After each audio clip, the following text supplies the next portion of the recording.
En nombre de nuestro decano Bautista López García, damos la salutación a esta actividad. Seremos bastante, hablaremos poco porque tenemos aquí la riqueza del expositor.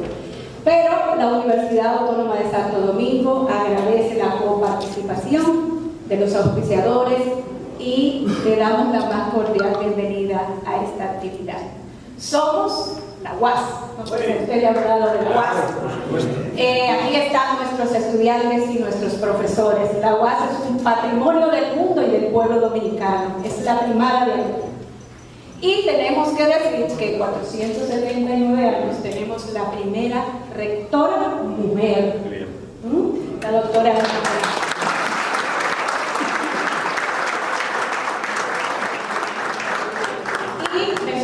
Nuestro director de la Escuela de Ciencias Políticas, somos la primera escuela, o sea, la Universidad Autónoma de Santo Domingo tiene la carrera de Ciencias Políticas. Los invitamos a que se inscriban a ella.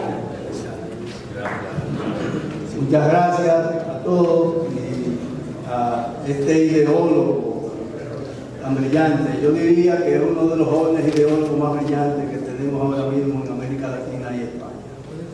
De manera que yo lo invito públicamente a acompañar a la Escuela de Ciencias Políticas en el crecimiento académico e intelectual. Cuento con ello. Muchas gracias. Un abrazo a todos.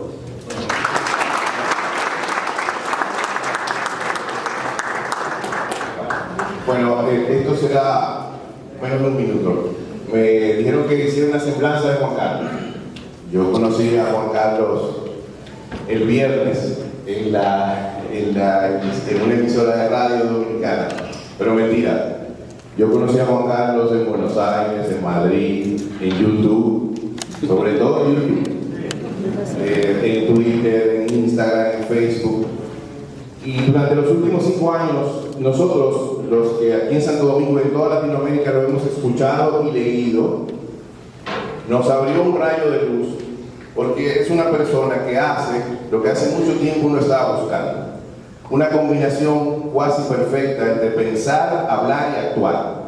Actuar militando políticamente, hablar convenciendo gente de la posibilidad de transformar nuestras sociedades y pensar científicamente la política, el Estado, la economía y la realidad. Si usted quiere saber más de Juan Carlos en profundidad, yo no soy mejor que Wikipedia, no soy mejor que Google y no soy mejor que él, que lo va a escuchar en breve. Pero si algo nos aporta Juan Carlos a la República Dominicana y sobre todo a los jóvenes que están aquí, y voy a usar un eslogan, me permito la licencia de usar un eslogan, casi concluyo, es que sí se puede. Y como sí se puede, lo que nos hace falta a nosotros es pensar, hablar y actuar la realidad dominicana para transformarla. Gracias Juan Carlos por estar aquí. Bienvenido.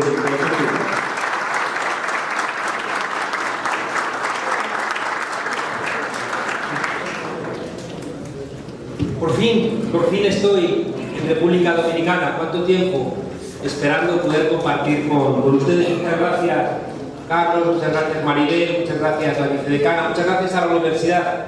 Yo al fin y al cabo soy lo sumamos más, así.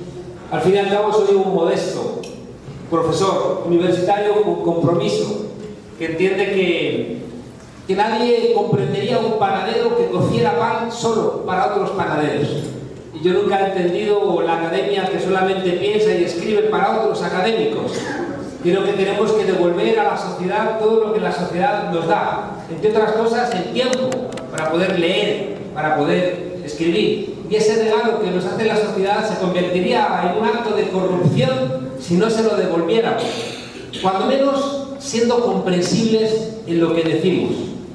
Hay una pelea entre algunos compañeros académicos donde luchamos contra una academia ininteligible. Luchamos contra una academia a la que no entiende nadie.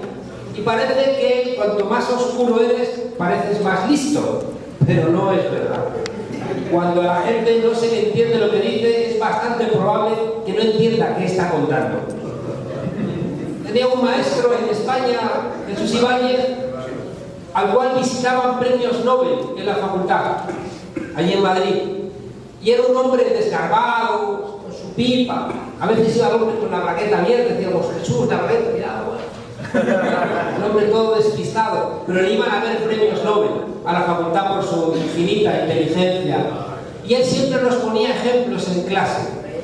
Él siempre, para que entendiéramos las cosas, fuera la escuela de Frankfurt, fuera el marxismo, fuera la crisis del modelo keynesiano, siempre buscaba ejemplos. Y yo recuerdo cuando llegué a Alemania, el primer día, cuando fui a hacer allí mi doctorado, un profesor muy inteligente, muy respetado, se dedicó la clase entera a decir: los ejemplos son la muerte del pensamiento, los ejemplos son la claudicación del pensamiento. Hay que ir a lo abstracto, no hay que bajar a lo concreto, porque quien piensa lo concreto es que no está sabiendo pensar. Y yo recuerdo que levanté la mano y dije: perdón, profesor, ¿podría poner un ejemplo? Aquel día entendí que no me iba a ir bien en Alemania.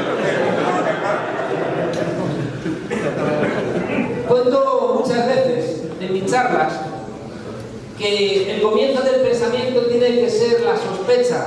Vivimos en el pensamiento cuando empezamos a sospechar. Los maestros de la sospecha fueron Nietzsche, fueron Marx, fue Saussure. Son pensadores que empezaron a hacernos dudar de realidades que podían ser de otra manera y que solamente podíamos pensar de otra manera en la medida en que nos salíamos de nosotros mismos. El pensamiento crítico es el que piensa que lo que existe no agota las posibilidades de la existencia. El pensamiento crítico es el que entiende que pudo haber otros transcursos de la historia, otros transcursos de la realidad. Pero para poderlo entender tienes que ser un poco desobediente. Recuerdo en Colombia un cura que había estado en la guerrilla, un cura del M-19, hablando de la Biblia, me dijo: en Europa no entendéis bien la alianza que hizo Abraham con Dios. Saben ustedes que Abraham era el creador de ese pacto con Dios que le dio a los judíos la condición del pueblo elegido. Ayer, por cierto, le dieron un premio Goya en España, o un pequeño documental que demuestra el genocidio que Estados Unidos e Israel está haciendo contra el pueblo palestino. Se meten mucho con Venezuela, pero se olvida el genocidio. Me contaba que esa alianza de Dios con Abraham había una historia mal contada y dijo: te voy a contar la verdadera historia de Abraham. Y como sabemos, los que hemos leído la Biblia, pues empieza, decía, cerca de la ciudad de Ur, cerca de Galilea, noche cerrada, y de pronto se oye una voz profunda, cavernosa, de ultratumba que dice a Abraham: levántate, despierta a tu hijo Isaac y llévalo al bosque y allí lo vas a sacrificar en señal de amor a Dios Todopoderoso. Sara empezó a llorar: Abraham, no hagamos locuras, lo ha mandado Dios, levanta al niño, pero es tu hijo Abraham, lo ha mandado Dios. Decía el premio Nobel José Saramago que lo sensato de Abraham en aquella noche hubiera sido mandar a paseo a ese Dios enfadado que pedía el sacrificio del propio hijo. Pero Abraham, tan obediente, convence a Sara y Sara va a la habitación del niño, lo despierta, el niño se despierta: ¿qué pasa, madre? Hijo, levántate y ve con padre al bosque a por un sacrificio. Gracias, Maribel. Entonces el niño se levanta, se pone la camisita, y bueno, van hacia el bosque y en el camino Isaac era listo, dice: padre, ¿y la bestia para el sacrificio? Ya hablamos de eso, ¿no? El caso es que llegan a un claro y allí agarra al niño, le quita la camisita, lo pone encima de unas maderas, agarra el puñal, cuando está a punto de descargárselo en el pecho, se oye una voz profunda de ultratumba que dice: Abraham, detente, ya me has demostrado tu amor, ya me has demostrado la alianza con Dios, guarda el puñal, regresa a casa y sé feliz con los tuyos. Y Abraham, siempre tan obediente, guarda el puñal, regresa hacia la casa y el joven Isaac se incorpora y dice: si no llego a aprender para ventríloco, este loco me asesina.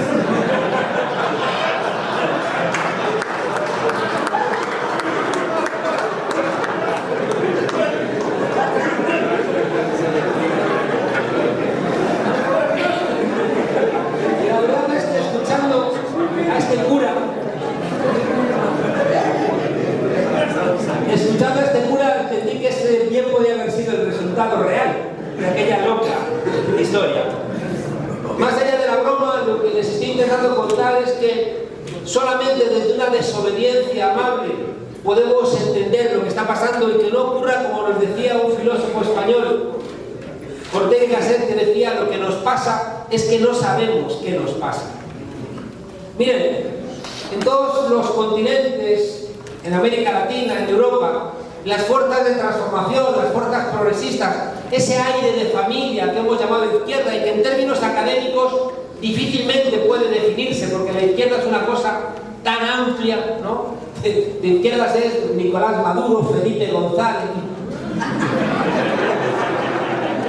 Leonel Fernández, un amigo,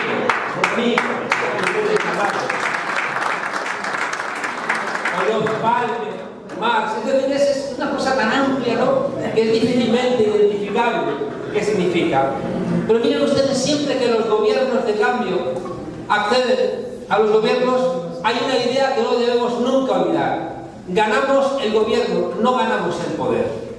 Y ese es el primer elemento esencial. El Estado, fíjense ustedes, lo explicamos en Teoría del Estado, interviene en la sociedad a través de 4 grandes herramientas. La primera es la coacción. El gran instrumento del Estado para intervenir en la sociedad es a través de la policía y del ejército. Y fíjense ustedes una cosa muy importante: tanto policías como militares son unos trabajadores, unos funcionarios públicos muy especiales. No solamente porque portan armas, sino también porque les hemos entregado una condición especial donde se identifican con el honor. ¿Por qué? Porque militares y policías en su discurso son los que en última instancia salvan a la patria. Y en esa asunción de salvadores de la patria se autoproclaman como unos trabajadores especiales que, al tener armas, les dan pues un espacio muy peculiar en nuestras sociedades. Ahora bien, primera pregunta importante: ¿quién define qué es la patria? Porque si la policía y el ejército va a defender la patria, quizá nosotros pensaríamos que esa patria que hay que... Alguien se deja aquí un teléfono encendido y lo voy a apagar. No sé quién es, ¿lo puedo pisar?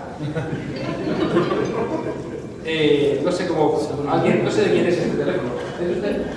Ah, ¿lo puede romper? Decía que... Ese es un regalo. Podéis quedaroslo. Es un regalo. Bueno, decía que nos distraemos. Es lo malo de los celulares, que nos distraen. En mi clase los alumnos no pueden usar el celular.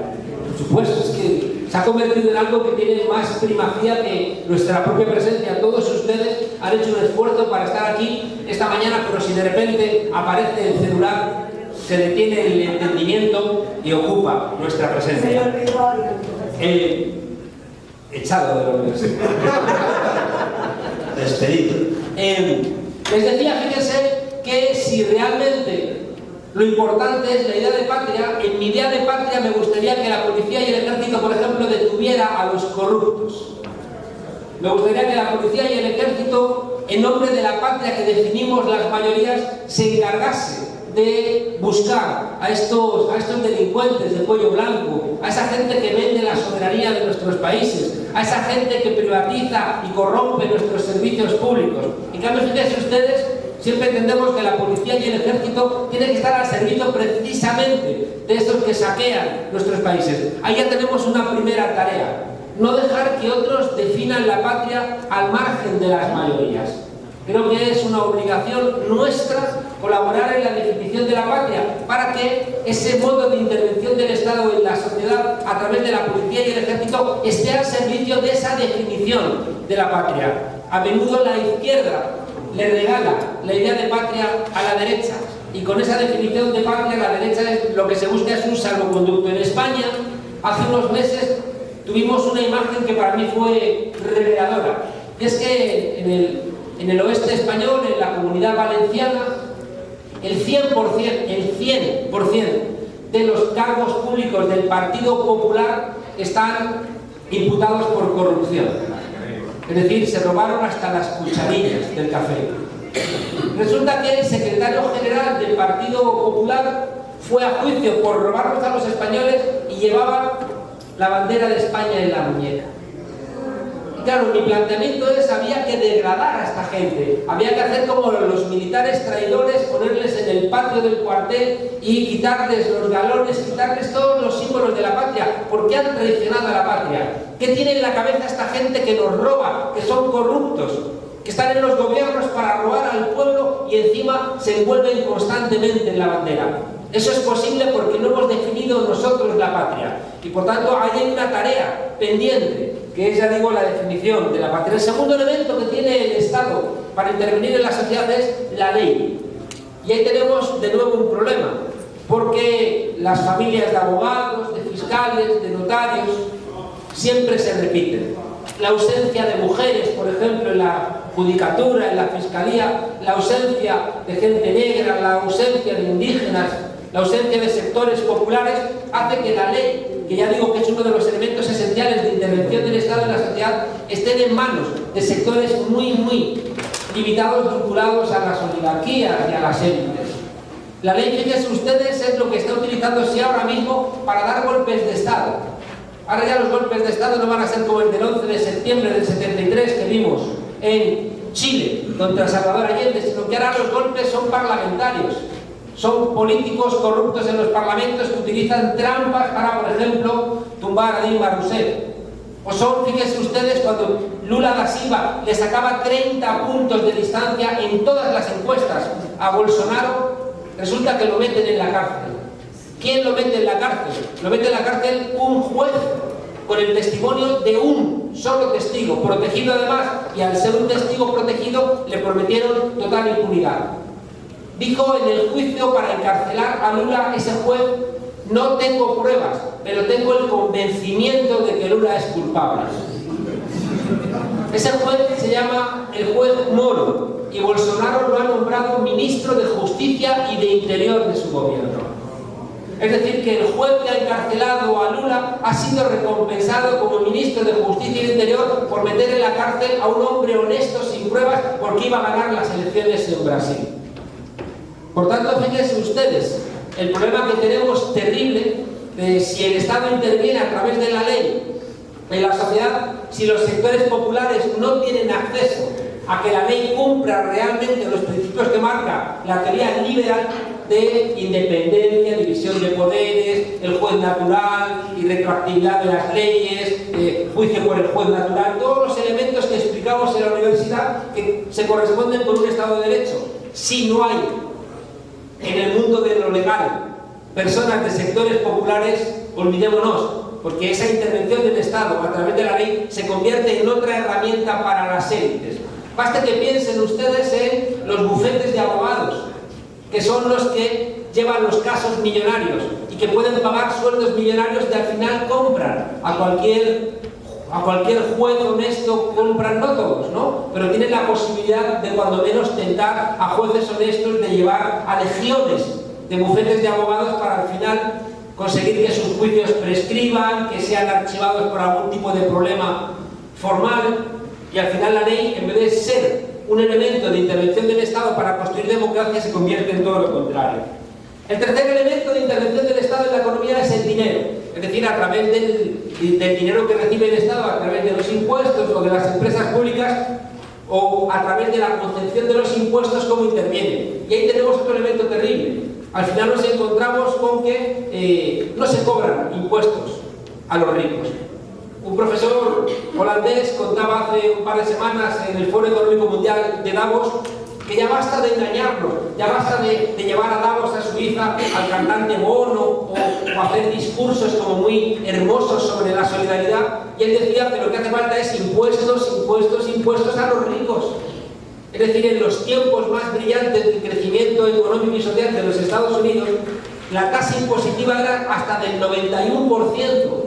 Es decir, los ricos pagaban impuestos y no protestaban. En cambio ahora hay como toda una construcción de que pagar impuestos es robar de la libertad, pero si no se pagan impuestos, ¿de dónde va a salir la sanidad pública? ¿De dónde va a salir la educación pública? ¿De dónde van a salir los recursos? Ayer estuve en un barrio. Siempre que vengo a América Latina pido ir a los barrios para que no se me olvide cómo viven las mayorías en este continente, porque si no me llevan del aeropuerto al hotel, del hotel a esta preciosa biblioteca, de la biblioteca a un restaurante donde se come rico, del restaurante al hotel otra vez, del hotel a un restaurante por la noche, y digo, no, pero si Santo Domingo es maravilloso, aquello parece Nueva York, ¿no?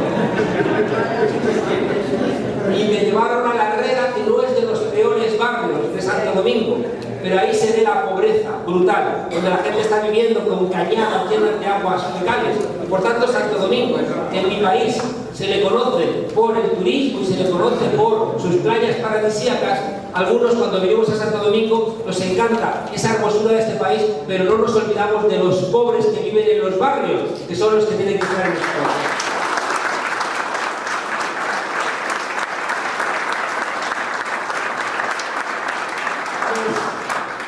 Les decía que el dinero es otro modo importante de intervención, igual que la coacción, igual que la ley en nuestras sociedades.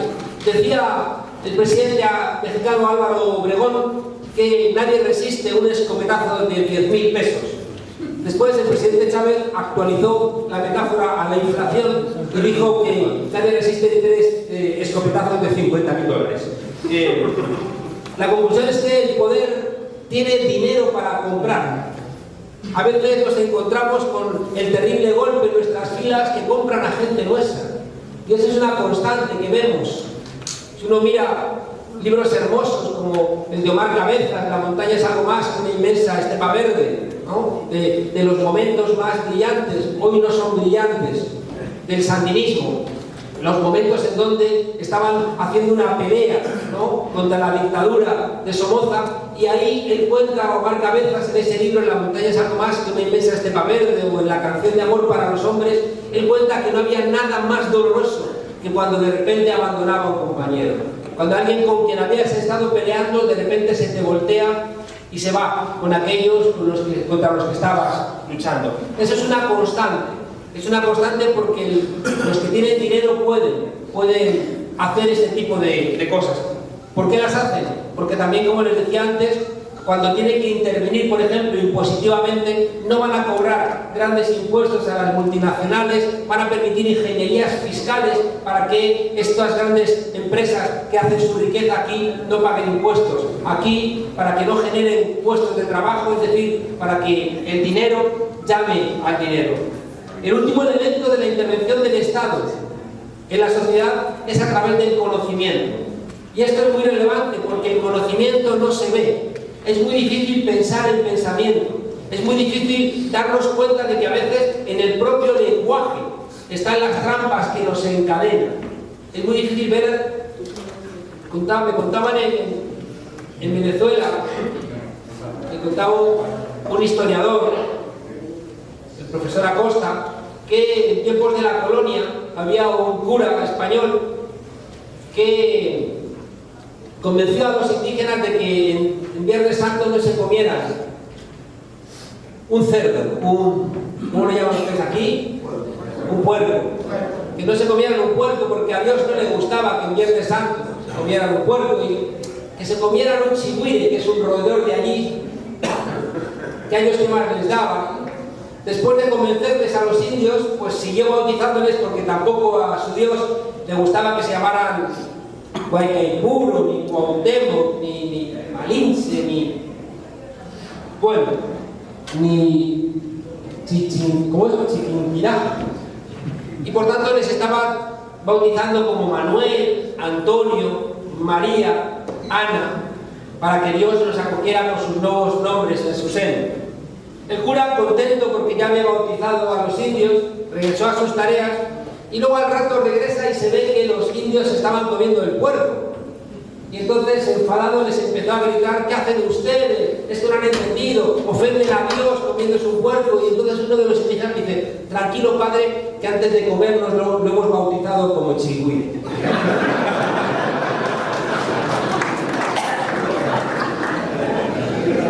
Hay quien pone los nombres manda. Quien pone los nombres manda. En Estados Unidos se asesina a gente. Fíjense ustedes que lo que se intenta hacer ahora mismo Venezuela es idéntico a lo que hicieron en Libia, idéntico. De repente dicen que ya no es amigo, de repente fomentan desde Estados Unidos manifestaciones en la calle, aprovechan errores si hay alguno para hacer más ruido al respecto, proclaman o se autoproclama un gobierno alternativo, se congelan los fondos de Libia, se utilizan las noticias falsas, estas fake news, para buscar algún tipo de altercado, Naciones Unidas intentan que intervenga y al final bombardean el país en nombre de la democracia, por supuesto. Libia tiene 200.000 muertos, no hay ni rastro de democracia por ningún lado, el petróleo está en manos de contrabandistas. ¿Qué ocurre? Que para los Estados Unidos esos muertos no son muertos, son daños colaterales. Si de repente te conviertes en el poeta que tienes el derecho a bautizar y de repente cuando tú algo tan doloroso como que han asesinado a uno de los tuyos te dicen no es un muerto, es un daño colateral, en ese truco semántico están intentando ocultar lo que ha pasado. El Estado interviene en la sociedad controlando el conocimiento, por ejemplo en las universidades. Es muy difícil que podamos hacer pensamiento crítico, porque cuando hacemos, por ejemplo, si ustedes les explican el funcionamiento del Parlamento dominicano, se está haciendo ciencia, pero si se critica el funcionamiento del Parlamento dominicano, se está haciendo ideología.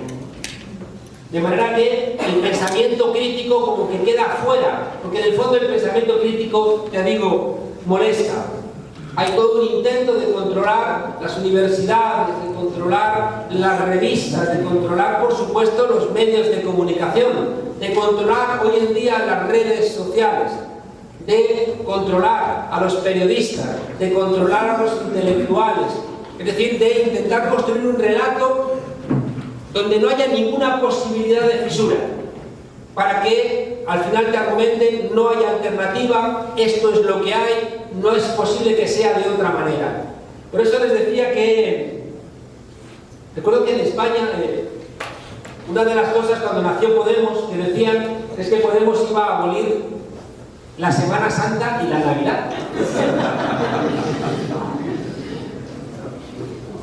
Y un día yo fui a una fiesta de una señora de la Jet Set. Hablé con Pablo Iglesias y me dijo, ven a contar la buena nueva a esa gente que vive en la ignorancia. Yo dije, Pablo, es un poco excesivo que yo vaya a una fiesta de la Jet Set. No tengo ropa. Tuve que ir. Es gracioso porque yo estaba allí en una esquina y venían camareros con librea a traerme comida y yo estaba tan agarrotado que decía, no, gracias.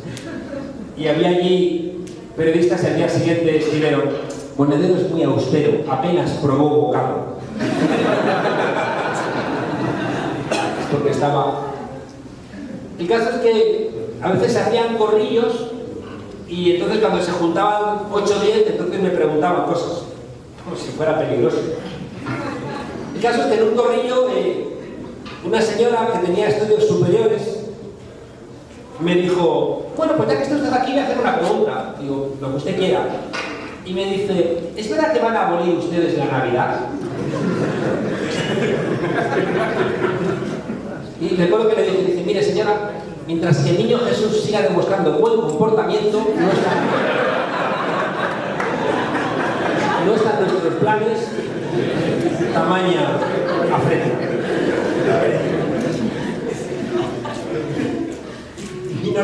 Vino la anfitriona y dice, no os metáis con mi invitado. Y dice la señora esa que tenía estudios superiores, deja de defenderlos, que te van a quitar esta casa. La casa de reconocer que estaba bastante bien. Y de repente se me ocurrió y dice, mire señora, quitarle la casa no, pero me he acordado de la película Doctor Zhivago, y si aquí pusiéramos 2 cortinas, ahí vivían 2 familias. Y dice, ¿ves? Te van a quitar la casa. Le digo, señora, era una broma. Sí, también era una broma lo de María Antonieta y mira cómo terminó.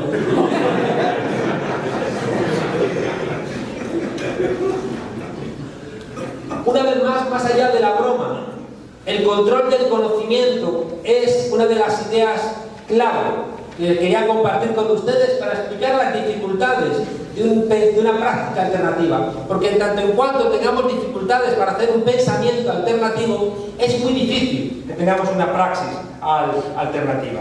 Miren, madre mía, no he empezado. Miren, rápidamente, hay una serie de elementos en el Estado, que dificultan mucho al pensamiento crítico y a la mujer. Es mucho más fácil ser diputado siendo profesor, abogado o empresario que siendo campesino o siendo taxista. Ahí, fíjense ustedes, hay una serie de elementos que dificultan profundamente que las mayorías puedan acceder a cargos de responsabilidad. Es muy difícil porque la representación política está pensada para que sea más fácil que estén unos y no otros en los cargos de representación. Pero esto, fíjense ustedes, se reproduce después a la interna de los propios gobiernos. Es mucho más fácil que una mujer esté en un ministerio de salud o de servicios sociales a que sea canciller, por ejemplo. Es mucho más fácil que una mujer esté en tareas de cuidados en el gobierno a que, por ejemplo, pueda estar en el Ministerio de Hacienda. Una de las tareas, fíjense ustedes, es cómo hacemos para romper esa dependencia de la representación, porque si no, los pobres nunca van a poder acceder. Fíjense ustedes que el Estado lo que hace es diferenciar entre los que saben y los que no saben, entre los intelectuales y los no intelectuales. ¿Y qué ocurre? Que al Estado solamente pueden llegar los que tienen estudios universitarios. Sería una trampa si no garantizáramos a toda la población estudios universitarios. Pero es una realidad absolutamente evidente que la gente a la que visité ayer en la fundación de Cristo, Dios, en ti confío, gente muy humilde, de un sector popular, es prácticamente imposible que esa gente pueda ser diputado o diputada en Santo Domingo. Por tanto, llamamos democracias a nuestros sistemas, pero no es real, porque democracia es el demos del Kratos, el Kratos del demos, el poder del demos del pueblo. Pero el pueblo no puede acceder a la representación, porque le está vedada. De la misma manera, fíjense ustedes, los funcionarios. Cuando uno entra a representar el gobierno de un Estado, trabaja con los funcionarios que llevan ahí muchos toda la vida. Funcionarios que en algún caso van a pensar, estos van a estar poco tiempo, no me voy a portar muy bien con ellos porque cuando vengan los de siempre me van a regañar si he sido demasiado amable con estos que han llegado. Y a menudo nos encontramos, lo hemos vivido en España, que no siempre cuentas con el apoyo de los funcionarios cuando ocupas un ayuntamiento, cuando ganas municipio, cuando ganas espacios de poder, porque los funcionarios han estado colocados ahí por los partidos históricos del poder. Y resulta que en todo el aparato de la administración del Estado, en casi todos los ámbitos, están sectores que pertenecen a esas familias históricas, a esos partidos históricos. Y por tanto, el funcionamiento del Estado está en manos de gente que está esperando que regresen al poder los partidos que los colocaron ahí. Añádale un tercer elemento que llamamos en España las puertas giratorias. La gente sale de los gobiernos y entra a las grandes empresas. Es una constante. En España, Felipe González, que viene aquí a América Latina a dar lecciones no sé muy bien de qué. Es un hombre que trabaja para el hombre más rico de México, que es Carlos Slim. Es un hombre que está, por ejemplo, planteando la necesidad de que haya un cambio en Venezuela. Y qué curioso, él es un hombre que cobra de una empresa de gas que cuando empezaron a aumentar las presiones sobre Venezuela, aumentó el precio de sus acciones porque quiere quedarse, lo escuchamos el otro día en boca del asesor de seguridad de Estados Unidos, quieren quedarse con el petróleo de Venezuela. Y resulta que, fíjense ustedes, esta gente política deja el gobierno y empieza a trabajar con las grandes empresas energéticas, petrolíferas, gasísticas, y después su papel político lo utilizan para justificar, por ejemplo, golpes de Estado. Esas puertas giratorias, ahora mismo en España hay un problema porque uno de los grandes bancos estuvo haciendo espionaje al propio gobierno. ¿Y quién hacía el espionaje? Comisarios de policía que habían dejado su cargo de comisarios y habían sido contratados por este banco. Al final, fíjense ustedes, esas puertas giratorias implican que estamos siendo siempre rehenes de los que tienen el aparato del Estado y los que tienen también el poder fuera del Estado, en la sociedad. Seguramente ustedes van a preguntarse muchas veces por qué es tan complicado ahora pelear contra los que defienden el privilegio de las minorías. Decía Jesús Ibáñez, este maestro, cuando nos estaba contando a Nietzsche, saben ustedes que Nietzsche era el que planteaba aquella frase de Dios ha muerto, que estaba explicando cómo Dios ya no estaba en las explicaciones sociales con la misma fuerza que, por ejemplo, en el siglo XVIII o anteriormente. Pero Jesús Ibáñez nos decía, cuidado que Dios es más peligroso muerto que vivo, porque vivo por lo menos se le ve venir. Hay muchos elementos de poder que si los das por inexistentes no los ves. Y uno de los problemas centrales que tiene que ver con lo que les he dicho, que es la idea principal que quiero compartir con ustedes, que tiene que ver con el conocimiento, estamos luchando contra un sentido común. No estamos luchando contra un modo de producción, como siempre ha luchado la izquierda respecto del capitalismo. Se está luchando contra un sentido común. Un sentido común que nos dice que todos los que estamos en esta sala y toda la gente que nos está escuchando, tenemos que vivir nuestra vida como si fuéramos empresarios de nosotros mismos. Vamos a la universidad para aprender invirtiendo en nosotros mismos para ser luego más competitivos en la lucha y afuera por el mercado laboral. Fíjense, y esto es esencial, y nunca ha sido así en la historia. Hoy prácticamente todo se ha convertido en una mercancía. Dice Friedrich Jameson, un filósofo, que es más fácil imaginar el fin del mundo que el fin del capitalismo. Y tiene razón, porque hoy todo, comer, beber, vestirnos, habitar, tener agua, aprender, el sexo, el deporte, todo es una mercancía, absolutamente todo. ¿Y cuál es el problema? Que el lugar en el mundo está muy vinculado no a nuestra vida comunitaria, sino a la capacidad que vamos a tener de consumir en el futuro. Y por tanto, fíjense ustedes, la gran lectura de nuestro lugar en la sociedad, sea en Santo Domingo, sea en Madrid, está vinculada a cuál es nuestra capacidad de consumir. Y es verdad que ahí no está la felicidad. Las feministas en España dicen vivir una vida que merezca la pena ser vivida. En España, un 30% de la gente más rica llega al final del día con antidepresivos, con ansiolíticos, porque no se soporta. Porque la sociedad capitalista es una sociedad depredadora. Es una sociedad, fíjense ustedes, que nos fuerza tanto que es capaz de logros espectaculares. Mandamos un cohete a Marte. Tenemos desarrollos tecnológicos espectaculares. Somos capaces de alargar la esperanza de vida. Pero cuidado, porque al mismo tiempo que estamos empeorando nuestras condiciones de vida, trabajamos en nuestras sociedades en Europa más horas que un esclavo en la Grecia clásica. Más horas que un esclavo en la Grecia clásica.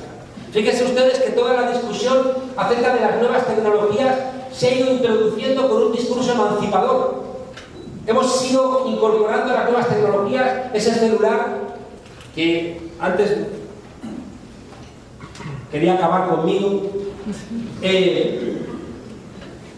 Internet, las redes, lo que están haciendo es que trabajemos más, que trabajemos en casa, que trabajemos por la noche, que estemos 24 horas online, y simplemente es para aquello que antes era una jornada laboral, ahora se convierta en una jornada ininterrumpida.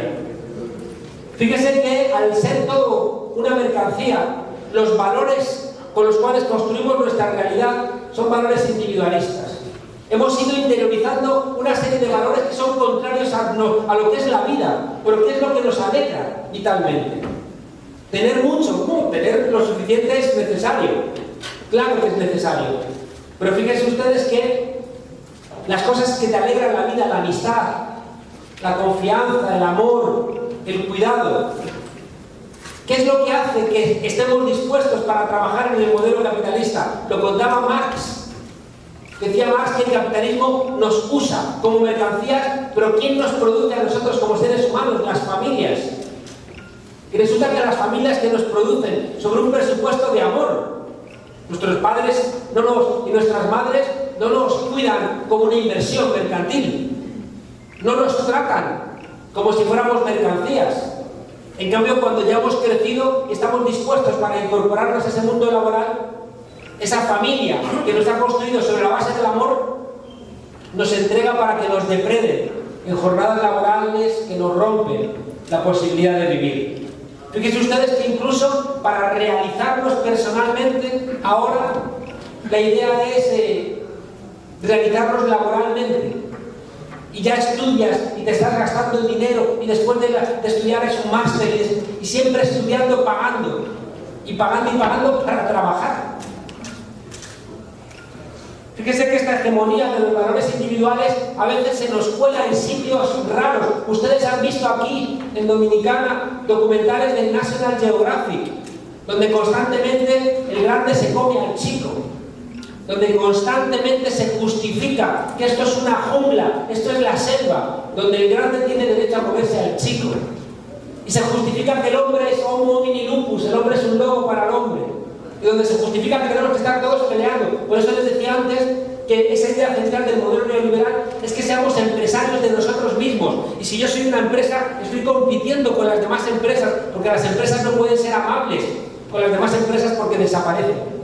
Pero los seres humanos no somos empresas. En cambio, el discurso es ese. Pero va en contra de la propia naturaleza humana.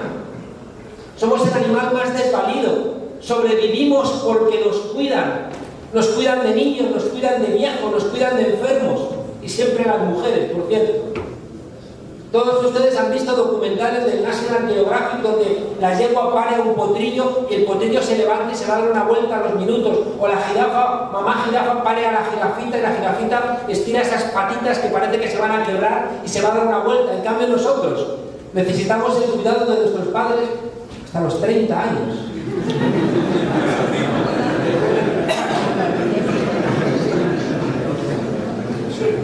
Fíjense ustedes, esta construcción del ser humano como si fuéramos una empresa en constante competencia, fíjense ustedes que hasta el nombre está pervertido. Competencia viene de competere.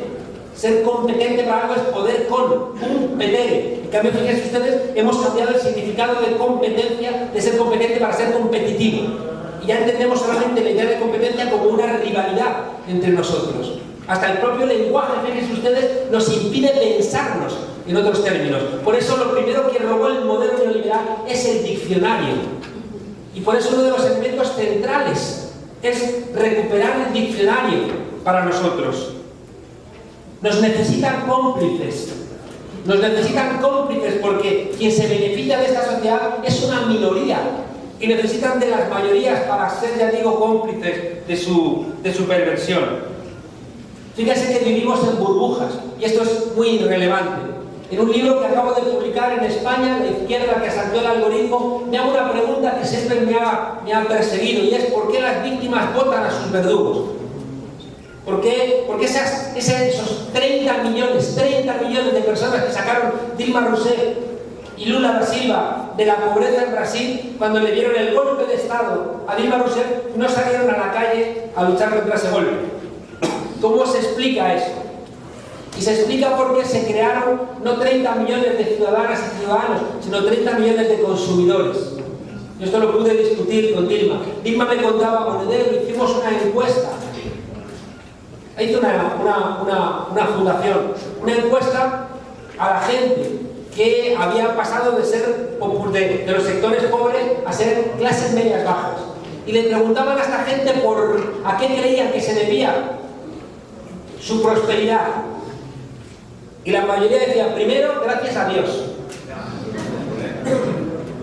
2, gracias a mi esfuerzo. 3, gracias a mi familia.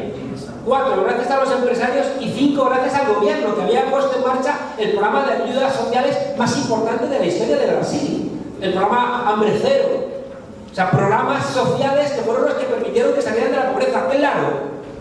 Pero resulta, fíjense ustedes, al final, esa gente que sale de la pobreza vota otra vez a sus verdugos, vota a Bolsonaro. ¿Qué ocurre ahí? Hay un elemento esencial que nunca lo reflexionamos, y es que vivimos en burbujas. Y fíjense ustedes en esto, que creo que es esencial. Cuando la gente es pobre, en el barrio que yo visité ayer, en la Herrera, lo que tiene un pobre es a los demás pobres para salir del agujero. En cambio, cuando tienes un incremento de renta, lo que antes solventabas con los demás pobres, ahora lo solventas en la plaza, en el mercado. Y vas cambiando valores comunitarios por valores de intercambio mercantil. Y lo haces sin darte cuenta. Y al final vas abandonando esos valores de la solidaridad, de la comunidad, y los vas sustituyendo por los valores de cuánto vale esto, lo pago y me desentiendo, y me da igual cómo te va en la vida, cuánto te pagan, cuántas horas trabajas, me da todo igual.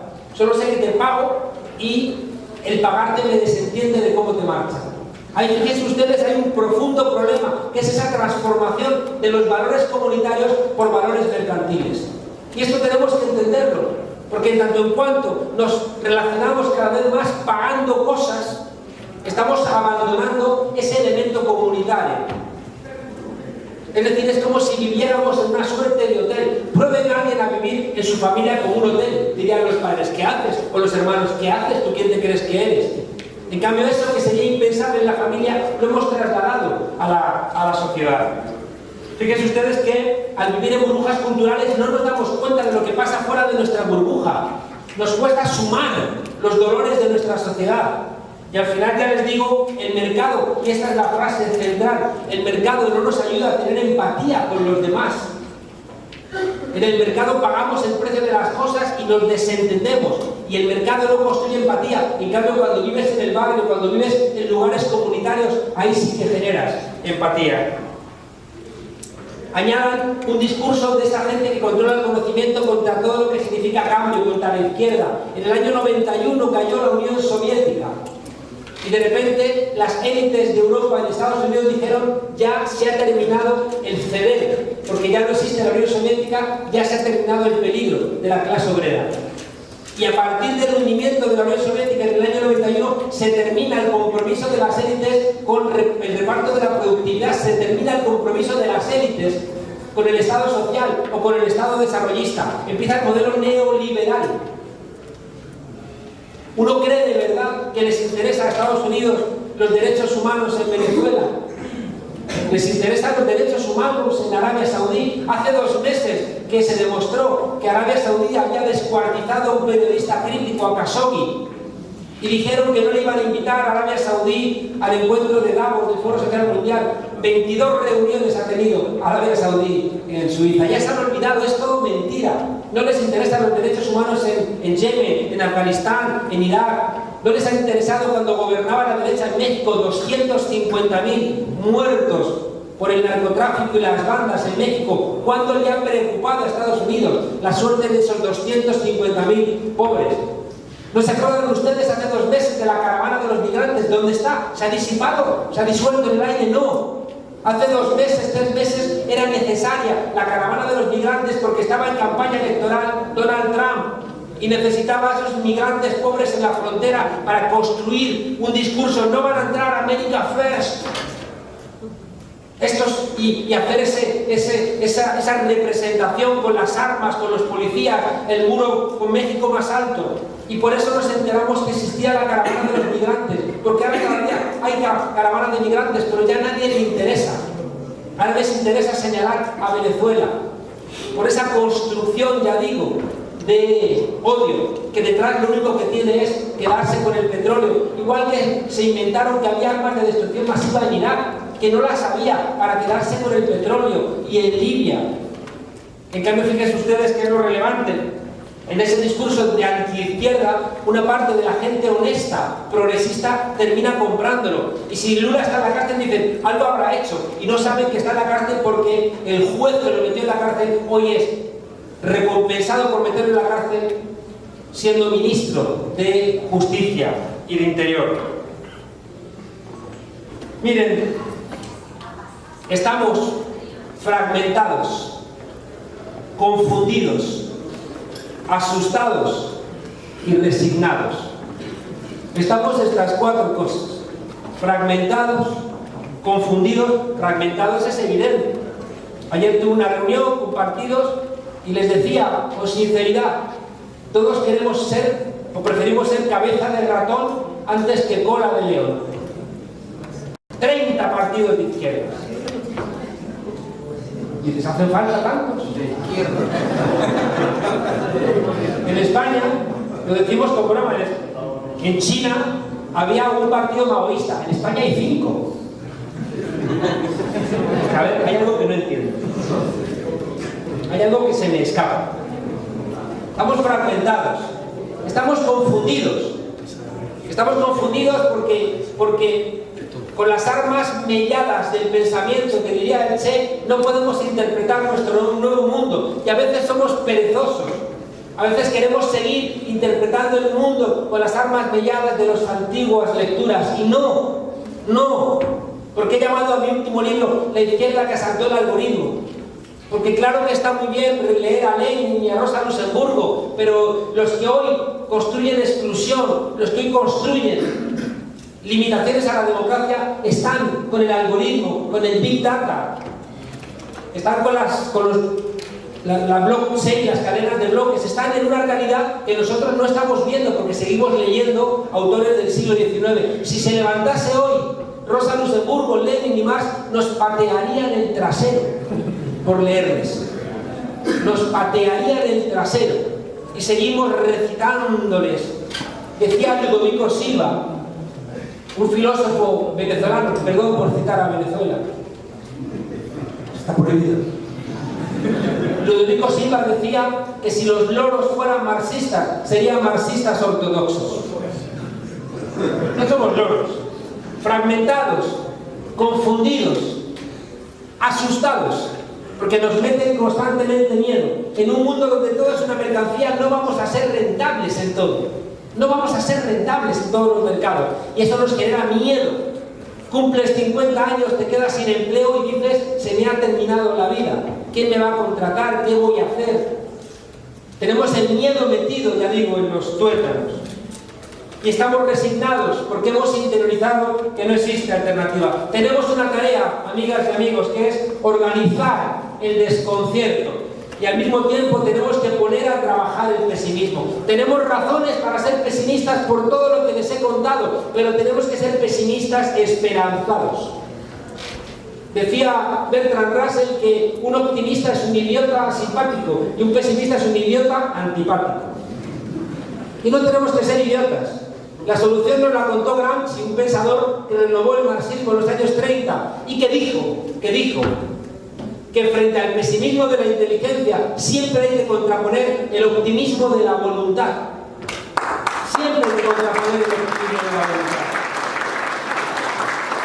No podemos ser rehenes de nuestras propias trampas intelectuales. Ayer un compañero, Dani, de Bien Común, recordaba una frase que contaba yo en el libro este de La izquierda que asaltó el algoritmo, que forma parte de una pelea constante que tengo allá donde voy. Ya basta de discursos pesimistas que solamente invitan a la resignación. Los discursos pesimistas que no abren vías de solución están trabajando para la reacción. Los discursos apocalípticos, negros, terribles, desesperanzados, que creen a quien los emite que le hace más inteligente, lo que le hace es un profundo conservador que está paralizando el cambio. Nos contaba este señor Jesús Ibáñez que el 100 pies, aquel 100 pies, ¿verdad? Se llama también 100 pies. Y tiene 100 pies también. Tiene 100. Nos contaba que el 100 pies era como Fred Astaire de la naturaleza, se movía así por la selva con sus piececitos, ¿no? Con ese contoneo elegante. Y el sapo, que siempre se movía arrastrando el trasero, le tenía una profunda envidia. Y un día, para hacerle la vida imposible, el sapo le preguntó al 100 pies: oye, 100 pies, tú cuando te pones en marcha, ¿cuál es la primera patita con la que avanzas? Y el 100 pies, que no me había leído a mí, se quedó paralizado, incapaz de saber cuál era la primera patita. A veces nos hacemos trampas intelectuales que nos paralizan, cuando basta que pusiera cualquier patita en marcha para recuperar otra vez el movimiento. Voy a terminar contándoles un ejemplo que me gusta mucho y que aprendí de una novela maravillosa de Howard Fast que se llama Espartaco. Espartaco protagonizó el primer movimiento de esclavos contra lo que era la fuerza militar más potente de la época, que era el ejército romano, y los tuvieron en jaque durante un año. En la novela cuenta cómo fue la historia. En la decadente Roma se pusieron de moda las peleas de gladiadores. Y las peleas de gladiadores tienen una enorme siniestralidad laboral. Como moría tanta gente, fueron a buscar esclavos donde los hubiera, en las minas, y allí encuentran a Espartaco. Van a la mina y Espartaco, que era hijo y nieto de esclavos, le miran la dentadura y dicen: este vale, y se lo llevan. Y Espartaco está contento en la escuela de gladiadores de Lentro porque vive mejor que en la mina. Va a poder pelear por su vida, mientras que allí sabía que estaba condenado a morir más temprano que tarde, le alimentan mejor, duerme más, está contento. Pero resulta que llega a la escuela de gladiadores de Lentro alguien que nunca tenía que haber llegado. Es Craxio, un galo que había sido condenado a galeras porque se había levantado contra los romanos. Los romanos a los esclavos que se levantaban los crucificaban. Yo siempre digo que si en vez de crucificarlos los hubieran ejecutado en la silla eléctrica, tendríamos todos un problema porque llevaríamos colgando del cuello una silla eléctrica en vez de una cruz, con las dificultades que esto supondría. El caso es que a Craxio, en vez de crucificarle, le mandan a galeras porque se estaban levantando demasiados esclavos y era muy oneroso el costo de crucificar a tanta mano de obra. Y lo mandan a galeras, y la ley decía que nunca tenía que salir de galeras, pero como se ponen de moda las peleas de gladiadores, lo sacan de galeras y lo llevan a la escuela de gladiadores de Lentro. Y un día, después de llegar, se da cuenta Craxio de que Espartaco tiene madera de líder, que es un líder natural. Y un día se acerca a él y le dice: Espartaco, yo una vez fui libre. Y Espartaco no entiende ni siquiera la palabra. ¿Libre qué significa esto? Que no había soldados, pero si los soldados están ahí, no. Luchamos contra ellos y los derrotamos, pero vendrían más soldados, los derrotamos, pero vendría una legión de Roma, la derrotamos. Y Espartaco, lleno de excitación, dice: ¿y entonces qué pasó? Dice que vivimos 3 meses en comuna, donde todo era de todos. Común viene de comunis, que es lo contrario de inmunis. Lo contrario de comunis es inmunis. Inmunis es lo que no te afecta y común es lo que te afecta. Y le dice este esclavo levantado a Espartaco: vivimos en comunidad donde todo era de todos. Y de repente, fíjense ustedes, fijaos, a Espartaco le hace un clic en la cabeza y el dolor del látigo se convierte en conocimiento, porque ya sabe que podía no haber látigo.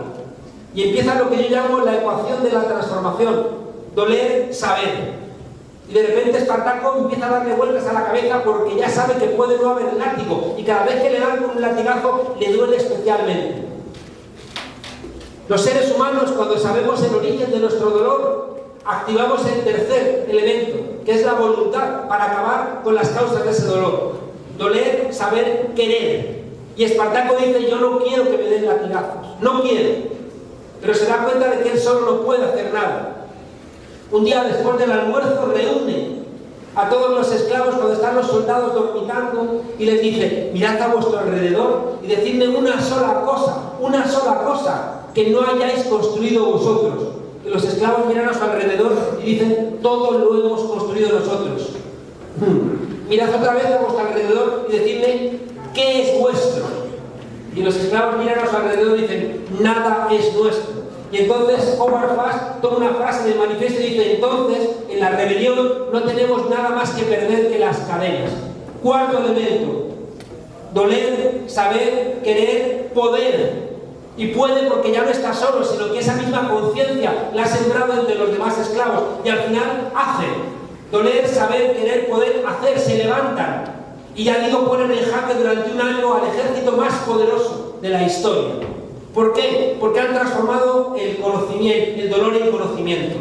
Una parte importante de lo que ocurre en nuestras sociedades es que no procesemos el dolor, que estemos enganchados a Netflix, donde constantemente nos ofrece series que si no vemos vamos a ser profundamente infelices. Y todos los fines de semana hay un partido del siglo, que si no lo vemos nos hemos perdido nuestro paso por la tierra. Y constantemente nos están ofreciendo analgésicos para que el dolor no nos duela. Los analgésicos lo que hacen es ocultar el dolor, y el dolor es un mensaje que lanza el cuerpo para hacerte saber que hay algo enfermo. Pero si tú lo ocultas con analgésicos, la enfermedad sigue creciendo. Por tanto, fíjense ustedes, uno de los elementos centrales de este modelo que dificulta que las fuerzas políticas progresistas puedan pensar alternativas es la incapacidad que tenemos de convertir el dolor en conocimiento. Termino planteándoles qué creo, solamente se lo anuncio, que tenemos que hacer. En primer lugar, creo que tenemos que explicar el dolor. Tenemos que ser capaces de hacer buenos diagnósticos, tenemos que volver a estudiar. No existe una izquierda que no estudie. Tenemos la obligación de estudiar y contar nuestras conclusiones, para que no se desperdicie, como dice mi maestro Boaventura de Sousa Santos, para que no se desperdicie la experiencia. Tenemos que hacer algo también que nos compete a todos los que estamos aquí. Tenemos que comportarnos cada uno de nosotros de acuerdo con esa sociedad que estamos soñando. Es verdad que no tenemos el marco de cómo va a ser esa sociedad alternativa, pero cada vez que hacemos algo tiene que ser compatible con esa sociedad que soñamos. Y esto es una cosa que está en las manos de todos y todas nosotras. Podemos, cualquiera de nosotros, puede comportarse de manera que nuestro comportamiento adelante esa sociedad que queremos.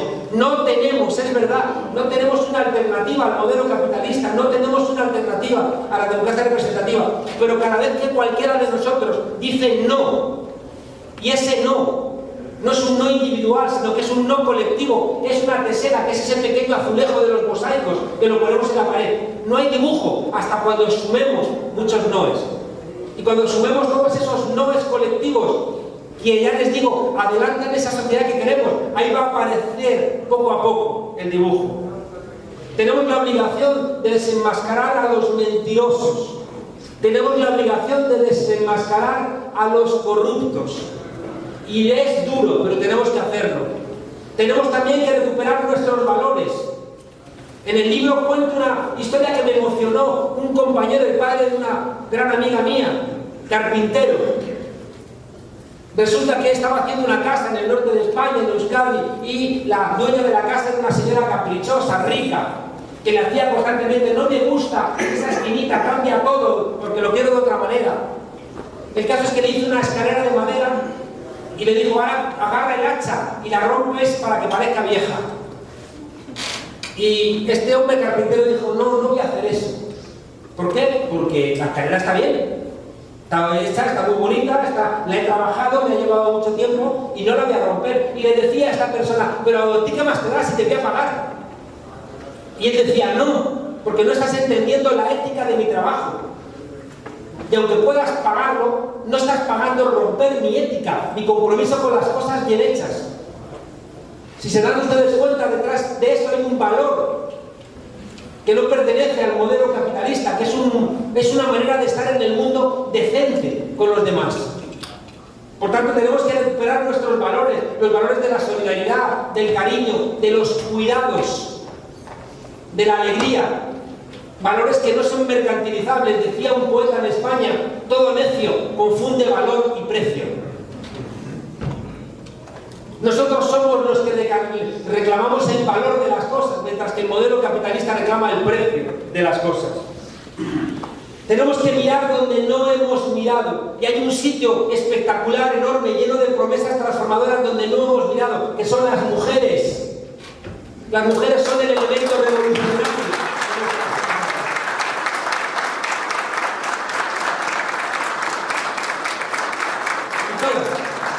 En todos los grandes acuerdos, en el modelo liberal, en el modelo desarrollista, en el modelo neoliberal, siempre las mujeres se han hecho cargo de la reproducción y de los cuidados, en exclusiva.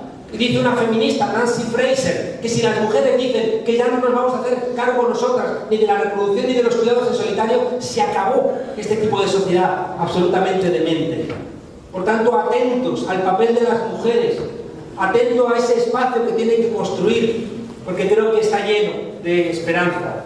Tenemos, como les decía antes, que oponer a todos los discursos pesimistas el optimismo de la voluntad. Hasta en la noche hay un rayo que la alumbra, y esto nos obliga a estar atentos. Decía un poeta, Pessoa: y si ya no puedo creer que nada sea verdadero, ¿por qué sigue viviendo cada noche la luz de la luna a batir la hierba? ¿Por qué en mitad de un vertedero sigo viendo belleza? Porque la hay. Y lo que tenemos es la obligación de identificar esa belleza, porque la belleza, fíjense ustedes, tiene que ver con las cosas que son más grandes que nosotros mismos. Cuando decía Che Guevara que el principal valor de un revolucionario es el amor, no estaba diciendo ninguna tontería, porque cuando amas, decía Hegel, amar es dejar de ser para ser más. Cuando tú amas, estás multiplicándote. Amar no es esa ñoñería de las novelas, no. Amar es realmente respetar a los demás en la misma dignidad que reclamamos para nosotros mismos. Y en ese sentido, fíjense ustedes, creo que identificar la belleza de estar vivos se convierte en una herramienta de una fuerza enorme. Tenemos también, fíjense ustedes, que luchar por el Estado. Es verdad que les digo que tenemos que colarnos en las grietas, pero no podemos dejarles el Estado a la derecha. Lo que más miedo les ha dado en España de la aventura de Podemos es que dejáramos las calles, el movimiento de los indignados, y ocupáramos espacios de poder y les echáramos del gobierno, de los ayuntamientos, de los municipios, de las regiones. Eso es lo que les preocupa, porque hoy el gran negocio del capitalismo se hace desde el Estado. La corrupción, los rescates bancarios, las grandes obras, las grandes infraestructuras. Y si les dejamos el Estado, les estamos regalando la posibilidad de saquear nuestros países. Tenemos que luchar por el Estado, pero no podemos olvidar las calles. No hay ni un solo logro en España, ni uno solo que hayamos logrado ahora mismo, solamente con nuestra presencia en el Parlamento, que es muy importante. En apenas 5 años Podemos ha tenido 5 millones de votos, 71 diputados y la posibilidad de sostener al gobierno de Sánchez ahora mismo. Y ahora, gracias a esos diputados y diputadas, estamos presionando para conseguir unos nuevos presupuestos con el aumento del salario mínimo más importante de la historia de la democracia en España, para frenar el precio de los alquileres, para actualizar las pensiones al índice de precios al consumo, para que haya dinero para los dependientes. Es decir, cosas contrarias a la marcha neoliberal de la Unión Europea. Pero ¿saben ustedes por qué las estamos logrando? Porque está la gente en la calle. No nos engañemos.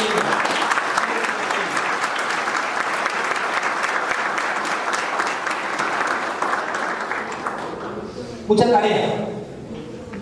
Tenemos que estudiar, tenemos que hacer aquello que es ustedes que decía Gramsci, decía, instruiros, porque necesitamos toda nuestra inteligencia.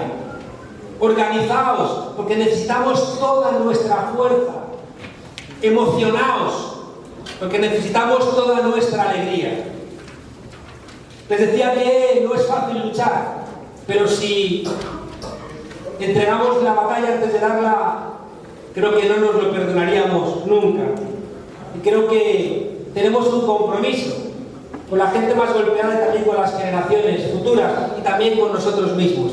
No hay frase más idiota que esa que dice: el que a los 20 años de izquierda no tiene corazón y el que sigue siendo a los 50 es que no tiene cabeza. Lo dicen cobardes que no soportan mirarse al espejo porque han renunciado a todos sus sueños.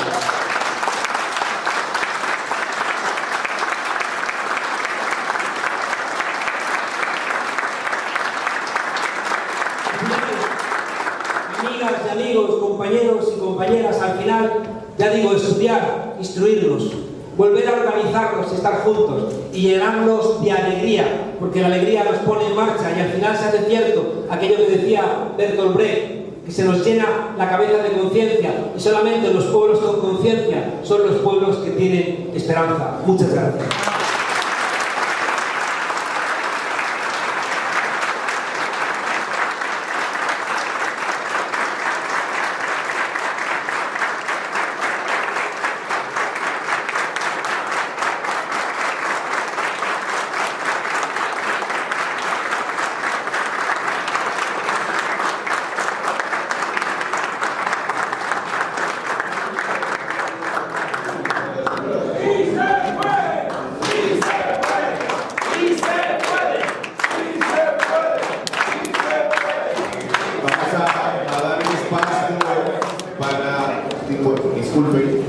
Vamos a ceder un espacio para 5 preguntas. El auditorio que está hoy acá es sumamente educado y sabe que solamente vamos a hacer las 5 preguntas.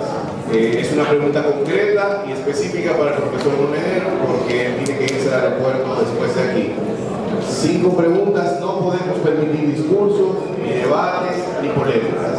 5 preguntas concretas y el profesor Modelo se las va a responder. Hay un micrófono acá, hay una allá, 2, 3, 4, y falta una más, 5. Terminamos con eso.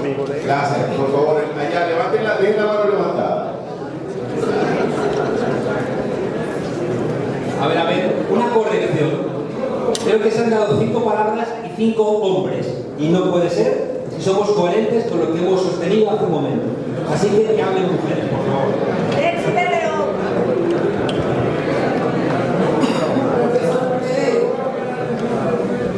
Escuchándolo me pareció ver un vídeo de Jesucristo hablándole a las multitudes ciegas, como dice la Biblia, donde le hacía notar todas las incongruencias de la sociedad de la época. Pero no es ese el escenario. Mi pregunta va observando lo que ocurre en Cuba, por ejemplo. Los cubanos están construyendo su sociedad. Próximamente harán el referéndum para legitimizar la constitución que ese pueblo se ha dado. A mí me parece magnífico. Veo continuamente la televisión cubana. Sin embargo, cuando alguna vez puedo conseguir conversar con un cubano, ese cubano está añorando lo que usted acaba de decir. Las mujeres desean pintalabios, cosméticos y una serie de tonterías que creen que a las que vivimos por aquí se les regala. No saben que tenemos que comprar, que trabajar duro para habilitarnos de todas esas minucias. ¿Qué entonces pasa en nuestras sociedades? Que cuando se construye o se intenta construir una diferente, ocurre que la gente, una gran mayoría, parece no entender. El petróleo, ha habido un intento también de tumbar a Venezuela desde el año 98, que ganó el presidente Chávez. Se están poniendo palos en las ruedas para que fracase. Hay que recordar que Venezuela hizo 3 cosas prohibidas por los Estados Unidos y quien se ha atrevido a hacerlo se ha convertido en el enemigo número 1 de ese país. El primero es plantear que el intercambio de petróleo mundial no se tenía que hacer en dólares. Todos los que han planteado esa idea han sido como o asesinados como Gaddafi o sacados de su puesto a través de montajes como Strauss-Kahn del Fondo Monetario Internacional, más allá de que fuera real lo que hiciera, o esa demonización constante de Venezuela. El segundo error de Venezuela fue montar una alianza regional. Estados Unidos ha estado siempre en contra de la Unión Europea, por eso ha apoyado el Brexit y por eso está apoyando a los partidos de extrema derecha en Europa contrarios a la Unión Europea. Siempre estuvo en contra de la Unión Africana, siempre estuvo en contra de la Unión Árabe. El presidente Chávez colocó en su justo lugar a la OEA, que era el Ministerio de Colonias de los Estados Unidos, como dijo el Che, y creó la UNASUR. Y creó algo que fue terrible. Aparte del ALBA, hay algo de lo que se habla menos, que me lo recordaba el otro día, donde tuve uno de los honores de mi vida, que fue cuando estaba en Buenos Aires. Me invitó el presidente Lula a visitarle en la cárcel. Cosa que le dije que por supuesto que para mí era un honor. La semana anterior había estado visitándole Chomsky, Noam Chomsky. Para mí fue un honor ver allí a un hombre justo, un hombre honrado, viviendo en una celda, como él me decía, monedero, no nos engañemos, estar aquí es una mierda. A ver si alguien iba a pensar que estar en la cárcel es un regalo. No, él me dijo, estar aquí es una mierda, pero sé por qué estoy aquí. Era consciente de que no le iban a permitir gobernar, sobre todo cuando en México había ganado López Obrador, porque Estados Unidos no podía permitirse, ¿no?, que estuviera un gobierno de izquierdas en México y un gobierno de izquierdas en Brasil. Y me contaba él, que me habló muchísimo de su relación con el presidente Chávez, me comentó que una de las cosas más importantes que puso en marcha Chávez fue un comité de defensa latinoamericano. Es decir, que se pusieron de acuerdo los diferentes países latinoamericanos para tener una defensa compartida. Y eso es un pecado para los Estados Unidos, que quiere tener a su cuarta flota, a su quinta, a la sexta, a sus marines, su OTAN, y no quiere que los países latinoamericanos compartan nada que les pueda hacer más fuertes en su soberanía. Creo que el pecado de Venezuela ha sido ese.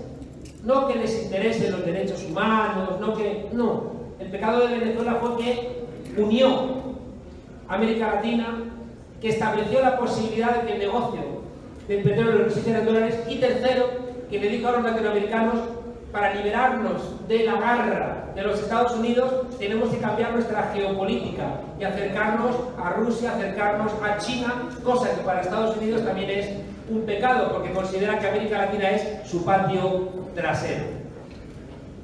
Creo que la muerte de Chávez coincidió además con la pérdida del precio del petróleo, con el hundimiento por culpa de Arabia Saudí, que hundió los precios para luchar contra el fracking y también para golpear a Rusia, mandatado por Estados Unidos. Creo que Maduro nunca heredó los equilibrios que había construido en Venezuela Chávez, y el hundimiento del petróleo no les permitió gestionar bien la economía. Y luego hay una cosa de la que se habla poco, y es que Venezuela nunca fue un virreinato durante la colonia porque no tenía minas en aquel momento, no se conocían. Al no conocerse minas, no fue un virreinato, sino apenas fue una capitanía general en el puerto de Maiquetía para gestionar el cacao que le gustaba a los borbones tomarse en los atardeceres madrileños. Resulta que el siglo XIX es un siglo lleno de guerra civil, y en el siglo XX, cuando Marcos Pérez Jiménez, que empieza a poner en marcha el Estado venezolano, ya tienen petróleo. De manera que el Estado venezolano se construye por arriba, y es un Estado que nunca se ha caracterizado por su eficiencia. Una de las peleas centrales que tuvo el comandante Chávez fue intentar construir un país eficiente.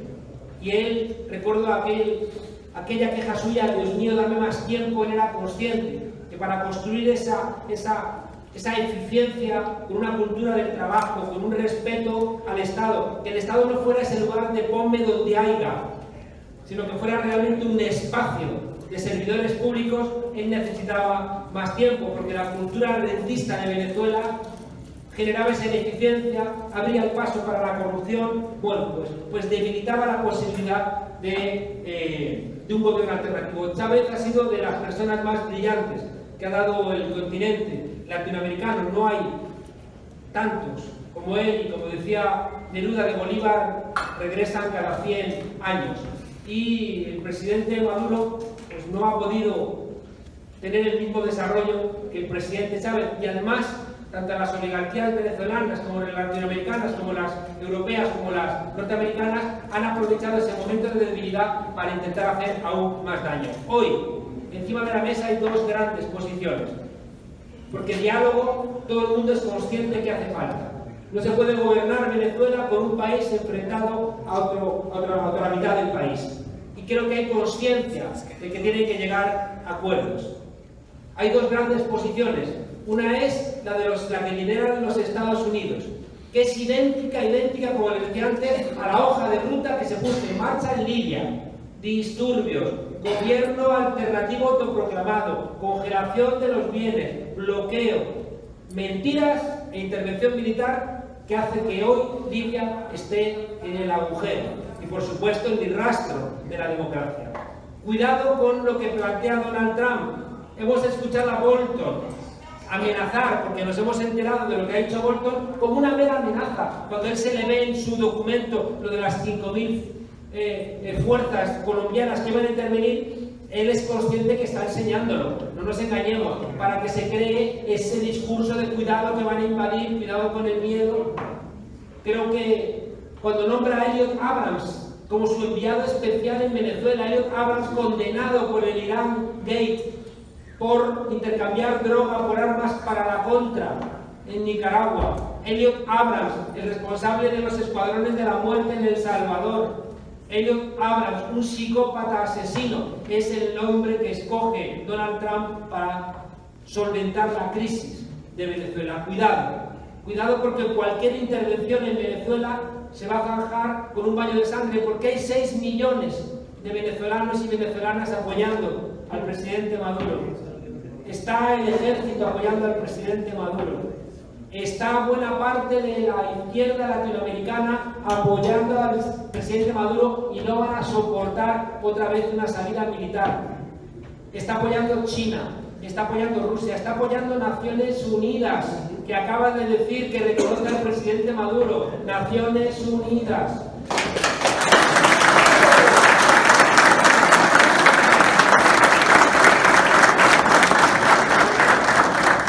¿Esto significa que no hay problemas en Venezuela? Por supuesto que no. Hay problemas y graves y tienen que solventarlos. Y creo que la única manera de solventarlos es dialogando. No puede construirse una solución a los múltiples problemas que hay en Venezuela con dos elementos centrales del sistema político venezolano enfrentados entre sí: la Asamblea, que no reconoce a la presidencia, y la presidencia, que no reconoce a la Asamblea. Y por eso decía que frente al bando de los que no hacen nada más que tocar tambores de guerra y que han sembrado caos y muerte en Siria, en Yemen, en Afganistán, en Irak, está el Papa Francisco, está Andrés Manuel López Obrador, está el gobierno de Uruguay, está el expresidente Rodríguez Zapatero diciendo diálogo, diálogo, diálogo. Y nuestra obligación como demócratas es hacer todo lo posible para desterrar cualquier posibilidad de una intervención militar y también decirle al continente latinoamericano que hace falta diálogo, diálogo, diálogo.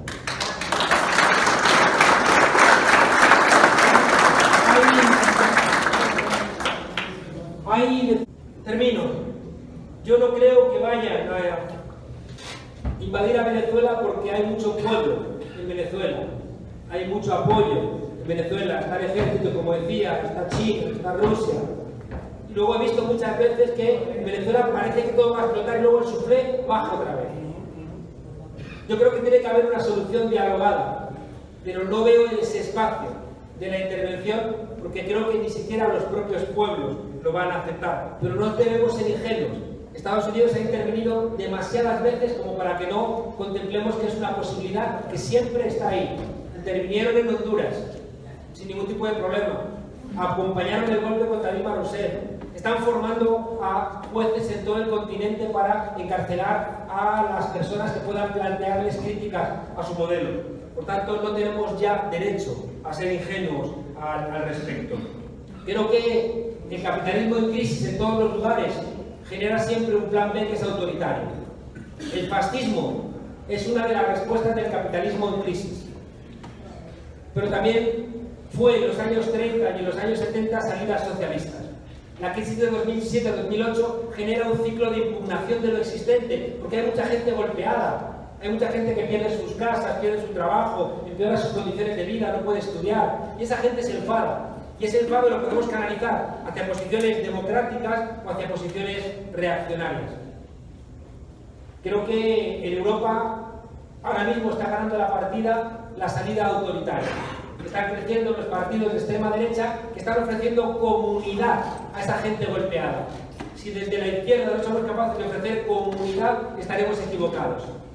La Iglesia Evangélica votó con Lula en las primeras elecciones. La Iglesia Evangélica ha votado ahora con Bolsonaro. ¿De quién es el error? ¿De la Iglesia Evangélica o de las fuerzas políticas que no han sido capaces de ganarse a los evangélicos para su causa? Hay una pregunta importante. La izquierda también siempre en los años 60 renunció a la Iglesia Católica porque era el Vaticano, eran los papas que habían apoyado a los nazis. ¿Pero qué emergió con el Concilio Vaticano II? La teología de la liberación. Tenemos que pensar en la Iglesia Evangélica con la posibilidad de que ellos desarrollen también una teología de la liberación. Porque si están con los pobres, yo ayer lo vi en el barrio de la Herrera, si están con los pobres tienen que apoyar las salidas políticas de los pobres, pero para eso no tenemos que despreciarlos, sino que tenemos que hablar con ellas y con ellos. Creo que lo mejor que tienen nuestras sociedades, lo mejor lo ha traído el socialismo. Lo mejor. Incluso, y soy profesor de ciencia política y he estudiado bastante la teoría liberal, los logros de la teoría liberal solamente se generalizan cuando la clase obrera se organizó en el siglo XX. Locke, uno de los grandes teóricos liberales, le decía al rey: el rey nos trata como esclavos, y Locke tenía plantaciones de esclavos. Las mujeres han empezado a votar en el siglo XX y la teoría liberal no veía a las mujeres como ciudadanas. Igual que no veía a los negros de Haití cuando se levantan en el 93 cantando la marsellesa, diciendo libertad, igualdad y fraternidad, y Francia dice: esto no es para los negros. Hasta que reacciona Robespierre y dice: sí, la revolución es también para los negros y para las mujeres, y le cortan la cabeza. Y hoy, Robespierre, hoy, no tiene una calle en París. No tiene una calle en París. No tiene una calle en París. Por tanto, si votamos es por la izquierda. Si hay seguridad social es por la izquierda. Si hay igualdad entre hombres y mujeres es por la izquierda. Si hay derechos para los inmigrantes es por la izquierda. Si hay educación y alfabetismo es por la izquierda. Por tanto, ese discurso de que la izquierda lo que hace es simplemente destruir la riqueza es un discurso interesado de los que quieren seguir manteniendo un sistema como el sistema capitalista, que lo que hace es depredar a los pueblos. Muchísimas gracias.